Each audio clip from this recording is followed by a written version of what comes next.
a mais um programa A Mesa com Graciete Simeone. O programa de hoje vai mostrar como ter uma horta em casa. Sim, se você mora em casa, se você mora em apartamento, seja onde for, é possível sim montar uma horta dentro da sua casa. Pensou que delícia? Temperinhos frescos para você cozinhar? É muito bom, não é verdade? Falando em cozinha, o bloco de receitas práticas de hoje será brusquetas. Eu vou ensinar para vocês diversas formas de brusqueta, que alguns falam que é uma entradinha, outros falam que é aperitivo, mas eu gosto de dizer que ele é universal. Aliás, eu adoro comer como prato principal. Eu espero que vocês gostem do conteúdo de hoje.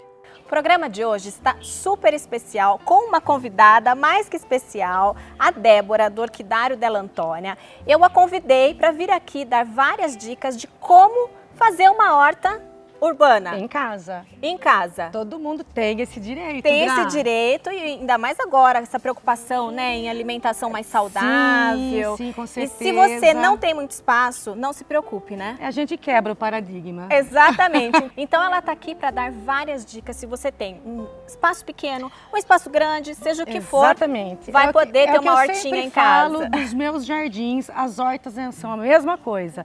Qualquer espaço que você tenha, você consegue ter uma horta, Olha seja numa só. sacada, seja numa Exatamente. pequena varanda, seja num quintal pequeno, seja num quintal grande. Exato. A diversidade de situação para montarmos uma horta é muito grande, Então é muito não tem vasta. desculpa, né? Não tem desculpa. E as pessoas me escrevem, né, lá no Instagram. Ah, às vezes eu posto, né? Ela fala, eu adoraria ter uma horta, mas eu moro em apartamento. Né? Eu falo, não, mas calma, né? Tem como, né? Com toda fazer certeza. uma hortinha. Num apartamento, né? nós não vamos ter uma horta como a sua, que é maravilhosa e grande, mas nós vamos ter diversos tipos. Bom. Né? Nós montamos normalmente essas hortas em vasos, em jardineiras e nas diversidades de modelos e tamanho. Então nós temos vasos pequenos, né? Nós temos os vasos já com o emblema do que é o tempero, do que é a erva, do que é o chá, né? Que não é só a erva, o chá também. Aqui nós temos o hortelãzinho aqui para explicar que dá pra gente ter hortelãs lindíssimos, como o do varejão, dá para cultivar em casa. Exatamente. Aí dependendo do que nós vamos plantar, nós precisamos de vasos maiores, vasos que tenham uma sustentação maior de terra, né? Então, são a cubicagem maior, por exemplo, pimenta, manjericão, alecrim, então tem isso. Dependendo tomate, da erva, né, do tempero, tem que ser um tamanho de vaso precisa ter uma específico. amplitude maior para que a planta possa desenvolver por muito mais tempo e continue produzindo. Ai, que legal. O tomatinho cereja, por exemplo, num vaso desse, que equivale a aproximadamente 9, 10 litros, né, vamos pôr, de terra, a gente consegue colher aí 10, 15 tomates diários. Ai, gente, que delícia! É lógico, tomate cereja, Claro. o pequenininho, e temos que dar as condições para que isso aconteça, não só no suporte da terra, Não mas é só plantar e deixar, né? tem que ter um pouco de sol, Tá. tem que ter uma certa adubação, tem que manter a rega. Toda planta precisa de água, então nós temos que tomar esse cuidado com a água. Depois nós temos os vasos de parede. Às vezes que legal. você tem uma sacada pequena, mas tem uma parede vaga. Nós podemos colocar um painel treliçado e colocar os vasos de parede. Como aquele, né, que você E trouxe. ainda tem essa opção, Que é linda, esse uma já jardineira. já é a horta vertical mesmo, que aí nós plantamos nas jardineiras de plásticos, acondicionamos aqui para ficar escondidinho no suporte de madeira. Fica muito charmoso, Fica né? demais. Às vezes a pessoa tem uma decoração já da sacada com a linha de ratã, a linha de madeira de demolição, tem aqueles sofás maravilhosos, as chés Daí bonitas. só complementa. Complementa, exatamente. E ainda tem os vasos de plástico, que hoje nós temos uma diversidade de vasos de plástico muito Eu bonita, vi que em você cores. trouxe aqui também, né? Isso, Olha só. esses seriam os convencionais. E hoje a gente conta com aquela linha de polietileno, que é um São vaso lindos, um pouco né? mais requintado, mais forte, uma linha mais forte, né? Polietileno. Sim. E que é super leve. Eu tenho aqui em casa. Sim, sim. Eles são leves mesmo E você faz pode- a vez de um vaso mais, né, decorativo. Mais decorativo. Para a gente começar, nós não podemos simplesmente colocar a terra dentro do vaso sem deixar um suporte para água escoar. Certo, a parte da drenagem, A vamos parte dizer. da drenagem. A água precisa escoar para que não haja um alagamento dentro do vaso.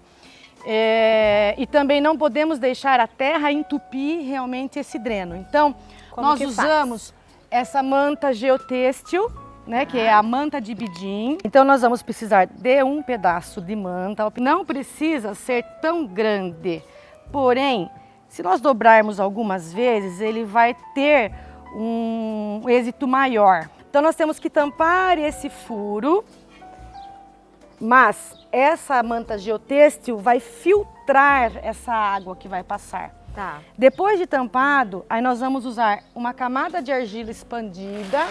Eu não tenho argila expandida nesse momento, mas eu tenho uma telha quebrada aqui, um vaso que quebrou, um pouquinho de brita que sobrou da construção do meu vizinho. Pode usar, pode usar. Tá. Aí nós vamos precisar da segunda camada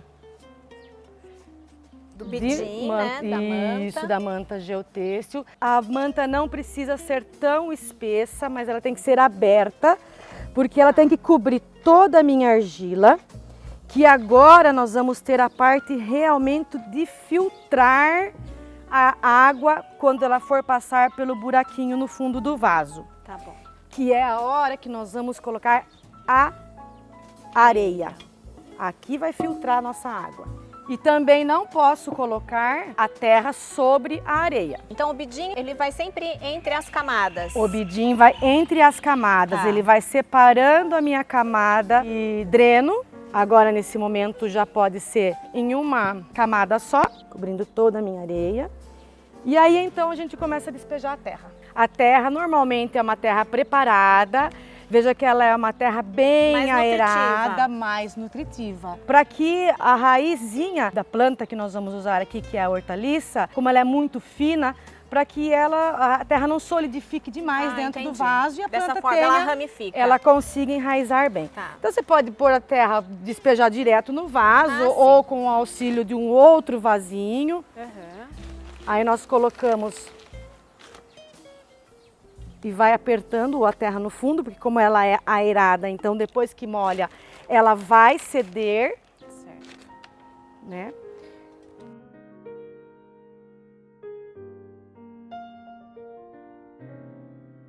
Deixa aí com uns 3, 4 centímetros sem terra. Certo. Aí normalmente as plantinhas vêm assim em saquinhos. Então a gente aperta o saquinho, tira a plantinha, abre a cavidade. Então planta com essa terrinha que já está nela. Isso. Tá. E que erva que é essa daí? Esse é manjerona. Manjerona. Fantástico para fazer uma macarronada, né? Que delícia. Macarronada de vó com manjerona. Tomilho. Eu vou usar esse tomilho para finalizar uma receita no próximo bloco que vai ficar deliciosa. Olha, eu adoro usar tomilho. E tomilho é demais, é ele saborosíssimo. Combina muito, né, com vários pratos. E veja que bonito a textura da manjerona com o tomilho. Sim. E ainda nós poderíamos colocar aqui o orégano, que ele é intermediário à textura das duas folhas. A única coisa que a gente tem que se alertar nos vasos de plástico, principalmente as jardineiras, elas vêm sem o furo embaixo. Não pode deixar, tem que ter o furo para fazer essa drenagem que nós fizemos aqui no vaso de cerâmica. Certo. Mas é muito fácil de fazer, com qualquer peça pontiaguda, até uma chave de fenda, você abre as fissuras, né, com a faquinha, tesoura, enfim. E pronto. Como nós tínhamos falado que vamos plantar o tomate no vaso de cerâmica, então eu vou tirar aqui o nosso tomilho, vamos pôr nessa jardineira, para a gente ver qual é a proposta dela com as plantas também no nosso suporte vertical. Ótimo. Para mostrar diversas propostas, né, de plantio. Isso, exatamente. Olha que bonitinho que fica. E a hora que ele ramifica todinho aqui, Gra. Ai, que delícia. Não, o cheirinho já tá, né? Você tá sentindo? Muito gostoso. O aroma é muito bom. Perfuminho de tempero fresco. Coisa importante. E para aguar, como que faz? Importante, tá aqui a nossa água. Na terra, ou pode molhar ele? Na terra, pode molhar a planta, mas que fique bem pontual no pezinho da planta, porque muitas vezes você fala, mas eu estou aguando. Mas a maneira como é colocada a água na jardineira ou no vaso, essa água já cai nas laterais e onde eu preciso que agoe que é pontual no pé da nossa plantinha, acaba não indo. Certo. Pronto, a jardineira está totalmente irrigada.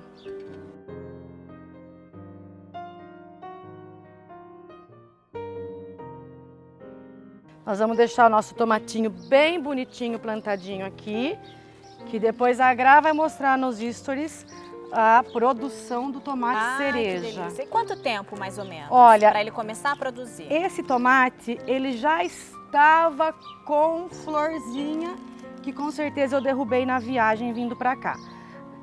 Então, mas ele já é questão de uma semana, 10 dias.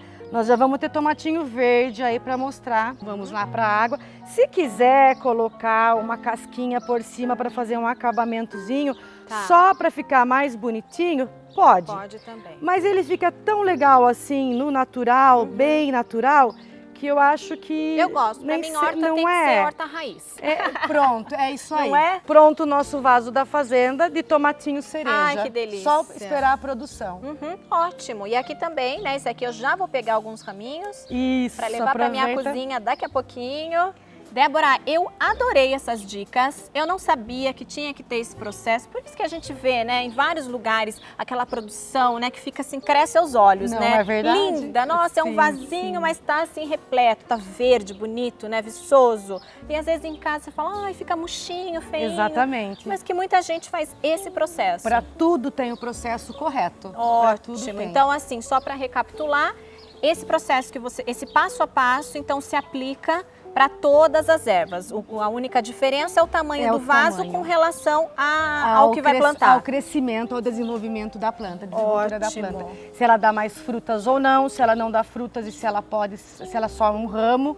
E aí ela vai dimensionando o tamanho da peça que vai gostar e vai querer usar. Ótimo, adorei. Débora, então gostaria de agradecer por você agradeço. ter compartilhado, né, com a gente. É sempre uma honra. Obrigada. A gente vai deixar o seu contato. Sim. Né? E logo, logo a gente vem com outros tipos de conteúdos, né? Com certeza. Que a gente adora. Vamos intensificar. Obrigada. E voltamos para o próximo bloco de receitas práticas com as brusquetas. Eu vou ensinar a preparar vários tipos de brusquetas deliciosas, que muita gente fala que é uma entradinha, um aperitivo, mas ultimamente, gente, para mim tem sido meu prato principal, porque é muito gostoso. E eu vou aproveitar esses temperinhos e vou levar lá para minha cozinha.